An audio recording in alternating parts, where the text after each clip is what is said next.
Decreto de calamidade financeira pode ser votado até amanhã na Assembleia Legislativa de Goiás. A medida anunciada pelo governo do estado permite alongamento do prazo para o pagamento de dívidas e gastos a mais com o pessoal. Veja os detalhes agora na reportagem de Rosane Ferraz.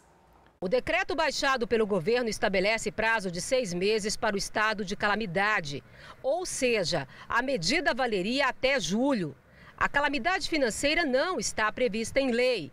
Um decreto federal de 2010 regulamenta a situação de emergência de estado de calamidade pública de estados e municípios nos casos de desastres. O estado de calamidade financeira começou a ser utilizado, por exemplo, pelo Rio de Janeiro em 2016, em busca de ajuda financeira do governo federal. Uma missão do Ministério da Economia, que esteve recentemente em Goiânia, analisando as contas públicas, considerou que Goiás não se enquadraria no regime de recuperação fiscal, o que possibilitaria suspensão no pagamento de juros, por exemplo, e amortização da dívida com o governo federal para tentar colocar as contas estaduais em dia. Este ano foi decretado estado de calamidade financeira em Roraima, Rio Grande do Norte e no Mato Grosso. Nessas regiões, entre as medidas adotadas estão parcelamento de dívidas com fornecedores, renegociação de contratos, atraso na execução de despesas obrigatórias, antecipação de receitas e a dispensa de licitações. Em relação à lei de responsabilidade fiscal, o Estado ficaria temporariamente liberado de cumprir prazos de controle de despesas de pessoal e de limites de endividamento. Em Goiás, o decreto não apontou os efeitos da decisão. O documento prevê que a Secretaria de Gestão e Planejamento definirá as medidas administrativas a serem adotadas. O decreto do governo tem que ser validado pela Assembleia Legislativa. Foram convocadas sessões extraordinárias a partir de hoje à tarde para votar matérias de interesse do governo. Entre elas, o decreto de calamidade. A previsão é que seja votado até amanhã. O governo já tinha feito um corte de 20% nas despesas. Diante deste quadro, está mais do que claro, evidente, o colapso financeiro do estado de Goiás. Quer dizer, não tem como. E além do mais, eu quero apresentar na quinta-feira a peça orçamentária retratando a realidade. Goiás, pela primeira vez na sua história, vai ter uma peça orçamentária que não vai maquiar, não vai mentir, não vai enganar o povo goiano.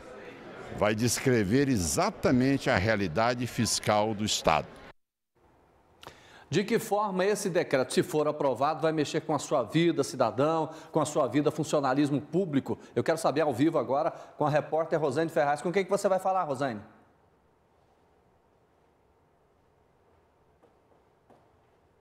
Sim, Joneva, boa tarde a todos. Eu estou aqui com o secretário-chefe da Casa Civil, Anderson Máximo, que vai esclarecer essas dúvidas para a gente, secretário, até porque a gente percebe que o senhor tem aqui em mãos esse decreto, né? Eu quero só falar para a gente, secretário, o que significa esse decreto, né? Bom, diante do quadro fiscal que o Estado de Goiás enfrenta, com a projeção de déficit para esse ano de 2019, com todos os restos a pagar de 2018, 6 bilhões e 200 milhões, com as receitas em queda, né? O governador Ronaldo Caiado, então, não teve outra alternativa a não ser editar o decreto de calamidade, né, das finanças. E então esse decreto ele possibilita, né, primeiro que dá uma voz a todos os cidadãos goianos, as autoridades constituídas da realidade da situação fiscal do Estado.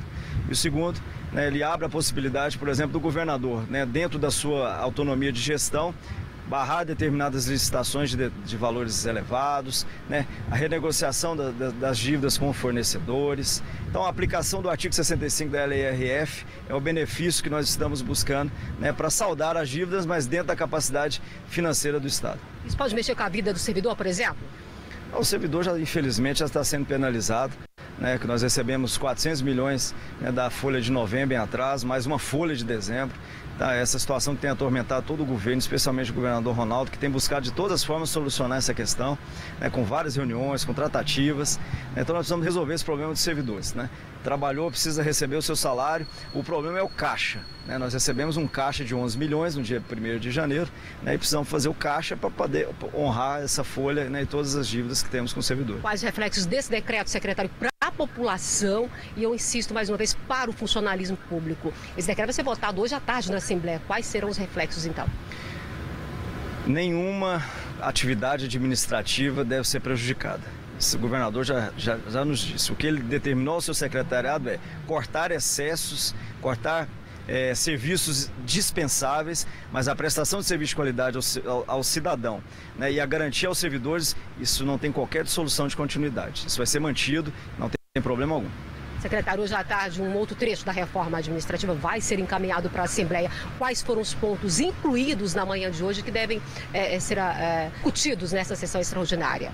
A reforma administrativa, a primeira pauta dela já foi encaminhada à Assembleia, né, o governador cria as secretarias de Cultura, Esporte, Agricultura, Indústria e Comércio e Comunicação.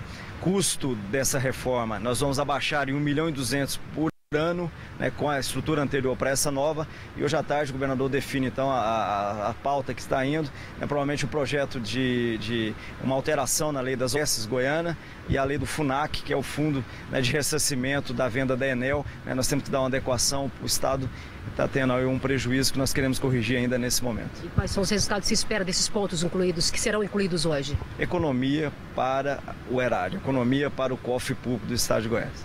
Obrigada, secretário, pelas informações. Eu volto com vocês no estúdio.